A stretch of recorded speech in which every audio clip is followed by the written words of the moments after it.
کتنے خوش نصیب ہیں وہ لوگ جن کے دن کا آغاز نماز فجر سے ہوتا ہے اور سونے سے پہلے بھی وہ سجدہ ریز ہو کے اللہ کی نعمتوں کا شکرانہ ادا کرتے ہیں، اور جو دن خیریت سے گزرا تو وہ شکرانے کا سجدہ کرتے ہیں کہ مالک تیری توفیق سے مجھے خیریت سے یہ دن گزارنا نصیب ہوا۔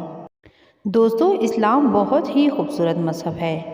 اس کے 5 ارکان ہیں جو تمام مسلمانوں کو پتہ ہیں: کلمہ، نماز، روزہ، حج اور زکوٰۃ۔ زکوٰۃ نصاب پہ واجب ہوتی ہے اور حج استطاعت پہ واجب ہوتی ہے، جبکہ روزہ صحت کے ساتھ مشروط ہے۔ اگر شیخ پانی ہے یا ایسی بیماری ہے کہ روزہ نہیں رکھ سکتا تو فدیہ دے سکتے ہیں۔ مسافر کو چھوٹ ہے، بیمار کو چھوٹ ہے کہ وہ دیگر ایام میں اس کی قضا کر لے، لیکن نماز کی چھوٹ نہیں ہے۔ بیمار ہے تب بھی پڑھے گا، صحت مند ہے تب بھی پڑھے گا، حضر میں ہے تب بھی پڑھے گا، سفر میں ہے تب بھی پڑھے گا۔ بالغ کے اوپر نماز کی کسی صورت میں بھی رخصت نہیں ہے۔ کھڑے ہو کے نہیں پڑھ سکتا، بیٹھ کے پڑھ لے، بیٹھ کے نہیں پڑھ سکتا، لیٹ کے پڑھ لے، اشارے سے پڑھ لے۔ وضو کے لیے پانی دستیاب نہیں ہے تو تیمم کر لے۔ حالت سفر میں ہے، قصر کر لے، آدھی پڑھ لے، پوری نہ پڑھے۔ دشمن کے مقابلے میں ہے، صلاۃ الخوف کی صورت میں پڑھ لے۔ یہ نماز کا مسئلہ ہے، اتنی اہم ہے نماز کہ اس کی کوئی رعایت نہیں۔ حضور علیہ السلام نے معراج کی شب کچھ لوگوں کو دیکھا، ان کے سر پتھروں سے کوٹے جا رہے تھے۔ کچلے جانے کے بعد پھر دوبارہ سر صحیح کر دیے جاتے، پھر پتھروں سے ان کے سر کوٹے جاتے ہیں، ریزہ ریزہ ہو جاتے، پھر دوبارہ ان کے سر صحیح کر دیے جاتے۔ جبریل امین نے کہا، حضور، یہ آپ کی امت کے وہ لوگ ہیں جو نماز میں کاہلی کیا کرتے تھے، نماز میں سستی کیا کرتے، نماز ان پر بوجھ تھا کہ پھر وہ وقت آ گیا، اب پھر نماز پڑھنی پڑے گی، دیر کرتے رہتے، پہلے پڑھنا نہیں چاہتے تھے، اگر پڑھنی پڑ بھی جاتی تو پھر نماز کی وجہ سے ان کے سر بوجھل رہتے تھے، آج ان کے وہ سر کوٹے جائیں گے۔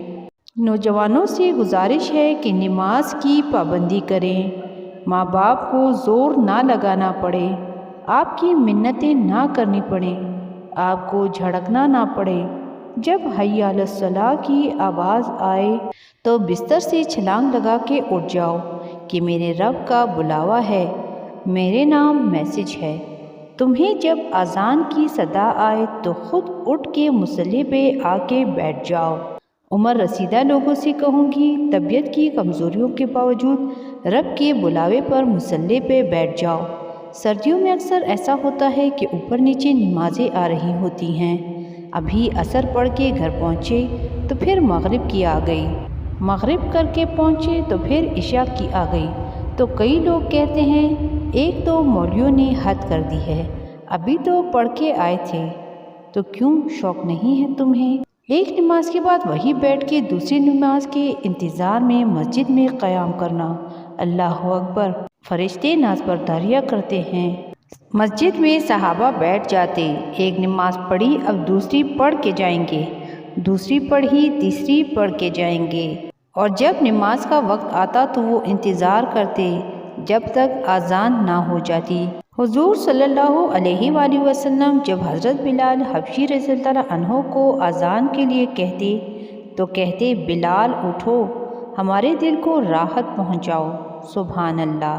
نماز کو آنکھوں کی ٹھنڈک قرار دیا ہے۔ حضور صلی اللہ علیہ وآلہ وسلم نے فرمایا، میری آنکھوں کی ٹھنڈک نماز میں رکھی گئی ہے، تو یہ دل کا قرار ہے، راحت قلب محمد ہے۔ اللہ اکبر۔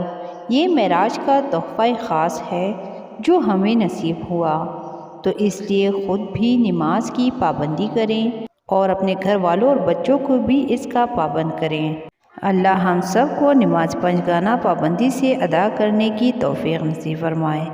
آمین ثم آمین۔ اللہ ہم سب کا حامی و ناصر ہو۔